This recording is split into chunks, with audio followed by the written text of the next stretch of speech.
Գյուրջան Կասկադ, հասանելի բնակարաններ 65 ամիս մարման ժամկետով։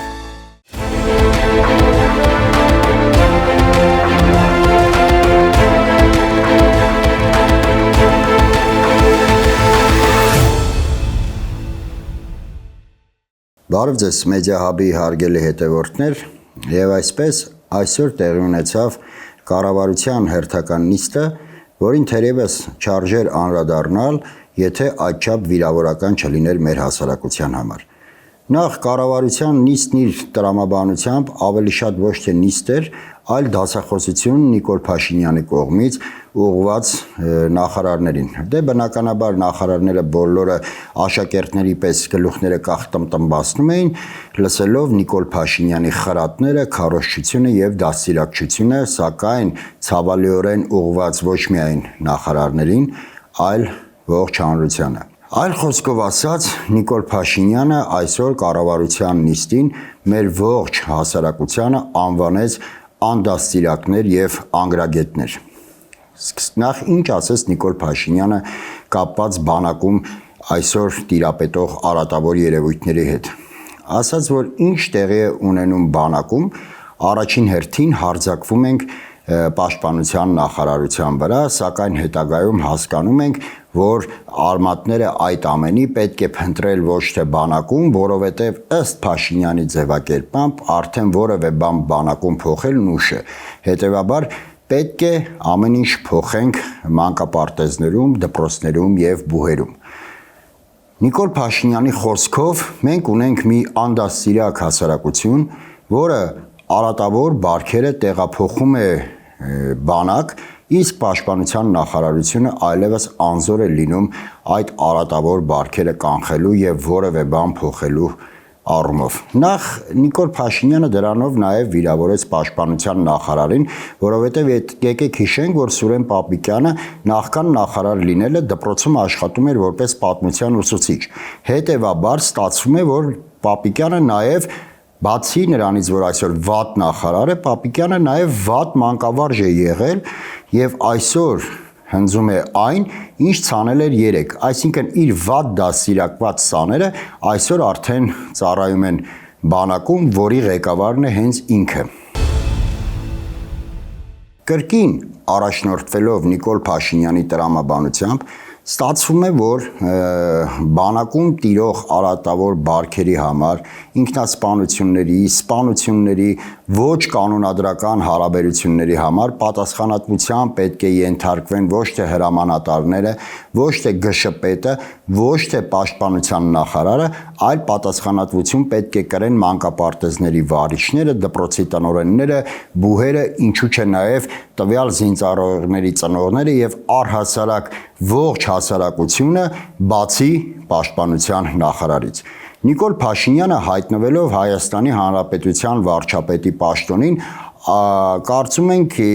շփոթում է իրեն Սոկրատեսի կամ Կոնֆուցիոսի հետ եւ թյուրիմացաբար ենթադրում է, որ իր առաքելությունը հասարակությանը դաստիարակելուն է միտված։ Այնինչ մոռանում է, որ պետության ղեկավարը ոչ թե պետք է դաստիարակի, կրթի հանրությանը, այլ պետության կառավարության ղեկավարը պետք է առաջին հերթին պատասխանատու լինի կառավարության գործունեությանը, ապահովի հասարակության անվտանգությունը եւ ձևավորի արտաքին հարաբերությունները։ Այլ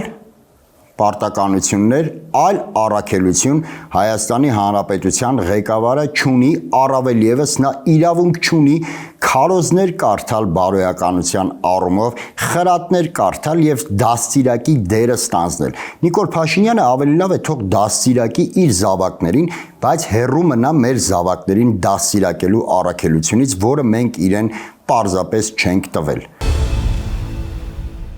Պատկերացրեք որևէ երկրում զինծառայողներին տեղավորեին ճաղավանդակներով պատված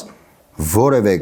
սենյակում, որը նախատեսված չէր զինվորականների համար, այնուհետև հրդեհի արդյունքում բոլոր զինծառայողները ողջ այրվեին եւ այդքանից հետո փոխանակ պատժի ենթարկվեին պատասխանատուները, փոխանակ անմիջապես հրաժարական ներկայացներ պաշտպանության նախարարը,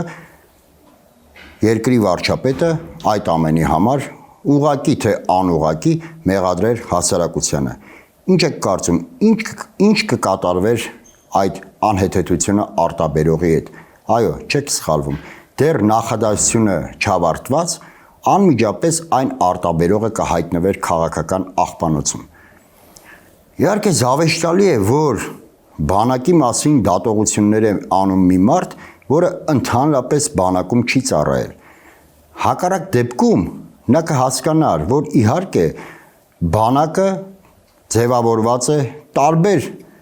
ընտանիքներից, տարբեր դաստիարակություն ստացած, տարբեր բնավորություն եւ աշխարհայացք ունեցող երիտասարդներից, սակայն բանակի հրամանատարության, ԳՇՊ-ի եւ պաշտպանության նախարարի անմիջական պարտականությունն է ոչ թե դաստիարակչական խրատներ կարդալ եւ մեղքի բաժինը իրենց վրայից թոթափել, այլ ապահովել բանակում կանոնադրական հարաբերություններ, կանխել բոլոր արատավոր երևույթները,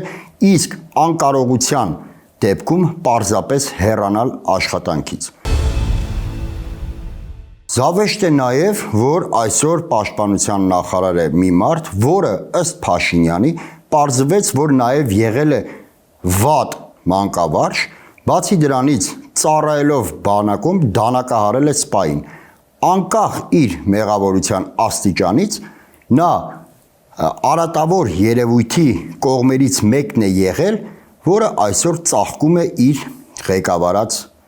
գերատեսչությունում։ Ինչ վերաբերում է Նիկոլ Փաշինյանին,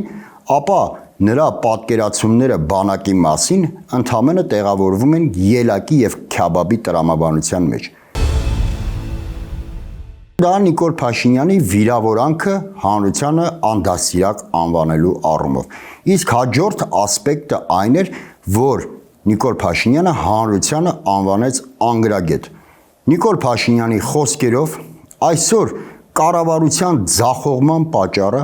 այսօր ոչ որակյալ կադրեր գտնելու ու չունենալու պատճառը այն է, որ հասարակության 70%-ը ըստ Փաշինյանի անգրագետ է։ Այսինքն ըստ կրկնում եմ, ելի եմ շեշտում, ըստ Փաշինյանի իրեն նամակ են գրում միայն մարդիկ, որոնք 4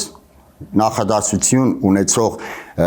նամակում անում են 17 ուղղագրական սխալ։ Եվ Նիկոլ Փաշինյանը բառացի անվանում է, որ մեր հասարակության 70%-ը վարորդ չէ, սանտեխնիկ չէ, անգրագետ չէ, որևէ ոլորտի մասնագետ չէ, հետևաբար մեղավորը ոչ թե կառավարությունն է իր ձախողման համար, այլ մեր անգրագետ հասարակությունը։ Հարգելի հետևորդներ, իհարկե Նիկոլ Փաշինյանի ասացները վիրավորական են։ Իհարկե Նիկոլ Փաշինյանի ասացները անհեթեթություն են, իհարկե իրեն հարգող որևէ ղեկավար նման զավեշտալի մտքեր չէր արտահայտի, սակայն պետք չէ զարմանալ։ Նիկոլ Փաշինյանի բնավորության անքակտելի գիծն է այն, որ ցանկացած ձախողում, ցանկացած բաց թողում, ցանկացած իր կողմից տեղի ունեցող աղետ նա գցում է որևէ մեկի գրպանը ու շատ հաճախ նա ամեն ինչ բարդում է հասարակության վրա։ Այս կառավարության նիստը նույնպես բացառություն չէր, որում կառավարության ամբողջ ձախողումը բարդվեց հասարակության ուսերին։ Մեղավոր է հասարակությունը եւ ոչ Նիկոլ Փաշինյանը։ Գիտեք ինչ որ առումով գուցե այո մենք մեղավոր ենք, որ պետության ղեկին ունենք նման մի մարդ, սակայն հանդուրժում ենք նրա քաղաքական գոյությունը վարչապետի պաշտոնին։ Եթե այլևս չենք ուզում պետության ղեկավարի շուրթերից լսենք վիրավորանքներ մեր հասցեին, պետք է օր առաջ ազատվենք նման անհավասարակշիռ ղեկավարից։ Այսօր այսքանը, շնորհակալ եմ, կհանդիպենք։ Գյուրջյան Կասկադ, հասանելի բնակարաններ 65 ամիս մարման ժամկետով։